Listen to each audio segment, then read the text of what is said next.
Tudo bem, galera? Estamos aqui para mais uma aula de geografia. A gente vai dar andamento aí à matéria de geografia geral e hoje a gente vai falar sobre, ainda dando continuidade ao assunto que a gente começou na aula passada, a gente vai começar a falar sobre, a gente está falando sobre indústria e a gente agora vai falar sobre os impactos que essa industrialização vem provocando na questão ambiental e também na questão das novas relações da gente, da humanidade, né, com o planeta Terra. Então, vou compartilhar com você aí a minha tela para poder mostrar para você aí uns slides e umas imagens interessantes. Beleza? Então, vamos lá. O capítulo, né, o assunto aí dentro do teu livro é esse: industrialização e descentralização industrial. Mas nesse primeiro momento, a ideia é falar sobre esses impactos aí que a indústria tem provocado, né, e nas nossas relações aí com o planeta Terra. Muito bem. A questão é que desde que a gente mudou, né, o nosso modelo produtivo, que o homem até então ele era desde o início lá, se a gente pegar as relações do homem com as suas atividades econômicas e o ambiente em que ele vive, o habitat que ele vive, o homem, na verdade, ele era um mero coletor-caçador inicialmente.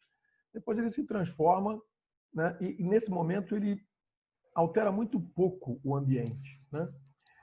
Ele era apenas, vivia como se fosse um animal, mais um, e ele era parte da natureza. Quando o homem se transforma em um ser sedentário, ou seja, ele deixa de ser nômade, e ele começa a praticar a atividade agropecuária, ou seja, ele começa a criar animais e ele começa a plantar, é a partir daí que ele começa a provocar algumas alterações no meio em que ele vive. E, no final das contas, ele começa também a se posicionar como se ele não fizesse parte dessa natureza, como se ele fosse uma coisa à parte da natureza. Então, é a partir desse momento que os impactos que a gente começa a produzir no habitat que a gente vive se tornam cada vez maiores até chegar ao ponto que a gente vive hoje. Quando a gente, então, se transforma numa sociedade industrial, que é a partir lá da Revolução Industrial Clássica, esse impacto aumenta, assim, exponencialmente. A gente passa a ter um novo paradigma, uma nova maneira de lidar com o ambiente. E, assim, o volume de alteração e de exploração que a gente impõe sobre a natureza se torna algo assim difícil de ser sustentado. Grande questão é que a gente provoca uma série de alterações do nosso modelo produtivo, né? E essas alterações elas estão cada vez mais impactando, né? E fazendo com que a gente estabeleça novas relações com a natureza. Novas relações em que sentido, né? Então, um exemplo, e estão aí listados nesse slide praticamente quase todos, pelo menos os mais relevantes. Uma das coisas que a gente começa a vivenciar, que era até então não existia isso, né?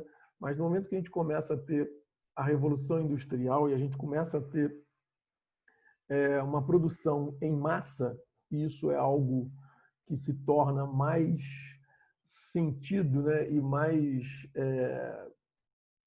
forte aqui no início do século XX, com o advento do Fordismo, do Taylorismo, você começa a ter uma ideia de consumismo, que no fundo basicamente, resumidamente, consumismo é alguma coisa que nos impele a consumir mais do que a gente realmente necessita.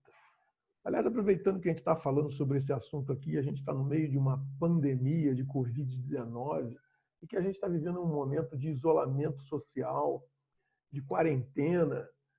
Isso tudo provocou uma série de mudanças no nosso padrão de consumo. E outro dia eu li uma frase especial, que eu achei assim, que uma das melhores frases dessa pandemia é de que bastou a gente começar a consumir apenas o que realmente precisa para a economia entrar em colapso. Porque, no fundo, grande parte da economia mundial hoje se baseia numa ideia de consumismo. Se baseia numa ideia de que você tem que ter mais do que você realmente precisa. Você tem que ter aquilo porque aquilo tem um estilo, você tem que ter mais coisas do que você, ao invés de ter uma que seria o suficiente, você acaba sendo uma pessoa que consome muito mais, e isso alimenta essa economia, né? Só que isso tem um problema ambiental seríssimo. Quanto mais você consome, mais recursos da natureza a gente está utilizando. Obviamente que isso traz como consequência a degradação ambiental, né? Além de você retirar recursos da natureza, matéria-prima, por exemplo, né? Seja ela mineral, seja ela vegetal, animal, até para consumo como alimento, né? Ou apenas para poder alimentar os nossos desejos consumistas, a gente também está produzindo cada vez mais lixo, né? A gente está cada vez mais usando o planeta Terra como uma grande lata de lixo daquilo que a gente deixa de consumir. Até porque no meio desse processo de consumismo veio também um processo do consumismo e de que certas coisas se tornaram descartáveis, que a gente pode dar um nome muito bonito de obsoletismo planejado, né? Que é quando você começa a consumir, por exemplo, garrafa PET, né? Que antigamente não existia, hoje existe. Quando você começa a encarar, como muitas pessoas hoje, certos produtos eletrônicos como produtos também descartáveis. É aquela velha história. Poxa, meu celular deu defeito. Vale a pena eu consertar ou vale a pena eu comprar um novo? Já tem gente quase que fazendo isso com carro. Então, isso tudo vai gerando um processo de degradação ambiental gigante. Isso vai gerando um processo de poluição gigante. Poluição no sentido de que quanto mais a gente também consome, mais as indústrias têm que produzir.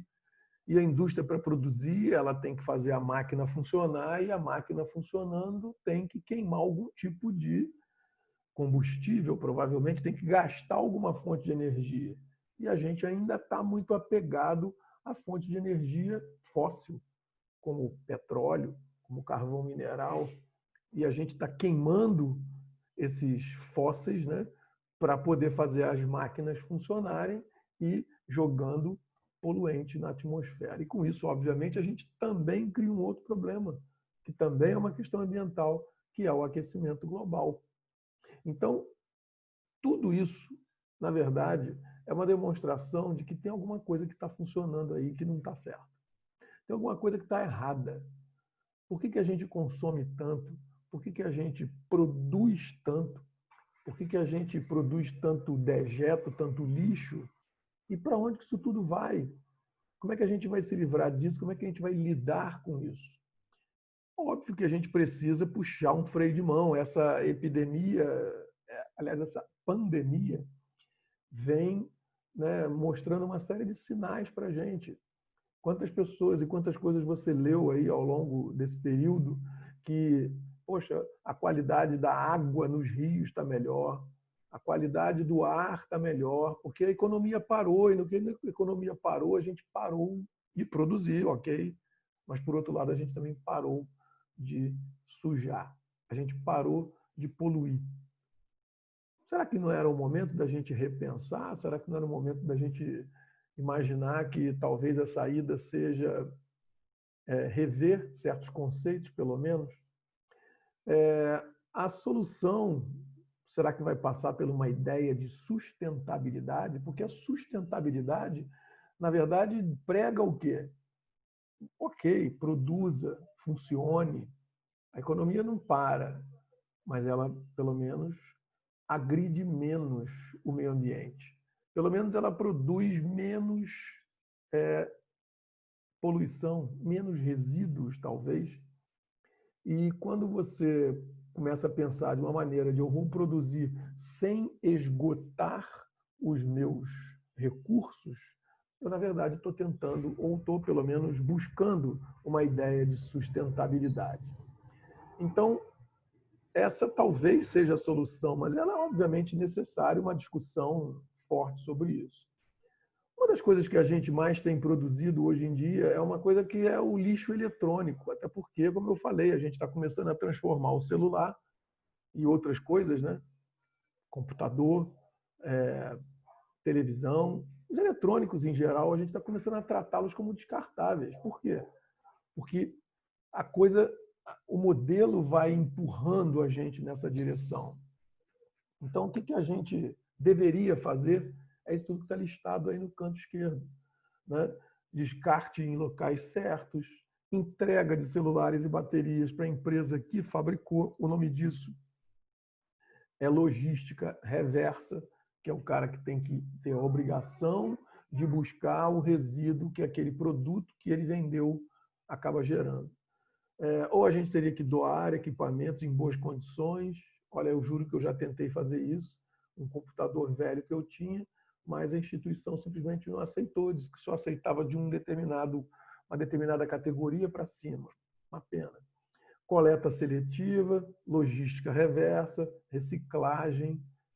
Então, quando você olha para um computador e você vê quantos por cento dele é feito de sei lá o quê, você vê quanta coisa que a gente teria para reciclar, né? A gente teria que coisas feitas de metal, outras partes dele de plástico, metais não ferrosos, vidro, placa eletrônica que tem produtos como chumbo, cádmio, berilo, às vezes alguns desses produtos, inclusive, extremamente nocivos à nossa saúde.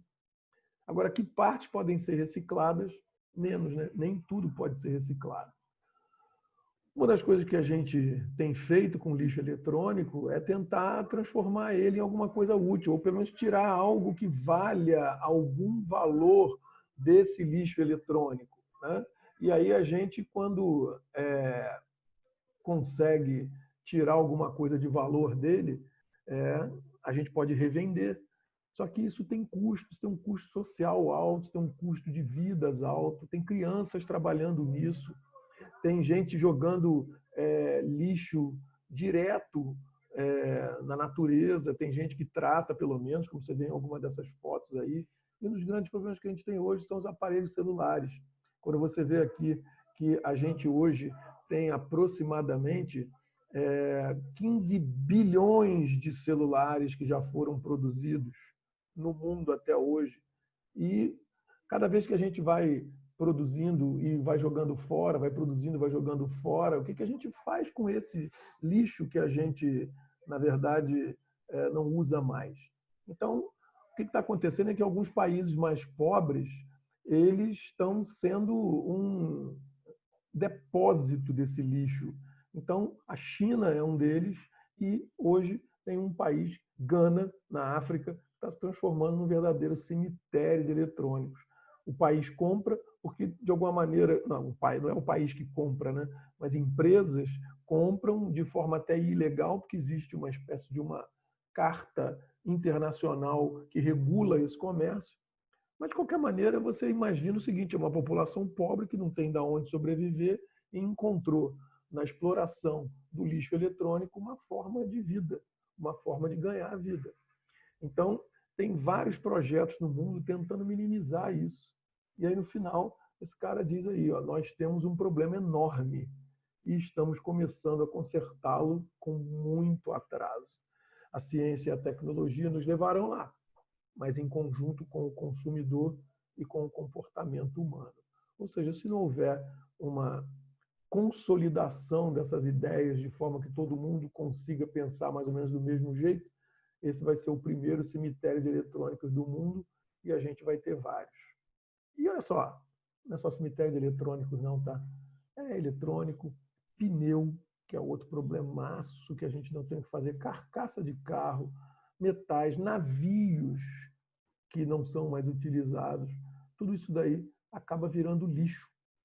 E aí, quer saber e quer raciocinar e refletir bastante sobre essa questão, assiste um filme da Pixar chamado Wall-E, aquele do robozinho que tem que recolher lixo no planeta Terra e a população humana simplesmente foi embora numa nave. Bem interessante para a gente pensar sobre isso, ok? Valeu, galera. Forte abraço para vocês. Tudo de bom aí. Se cuidem. Tchau, tchau.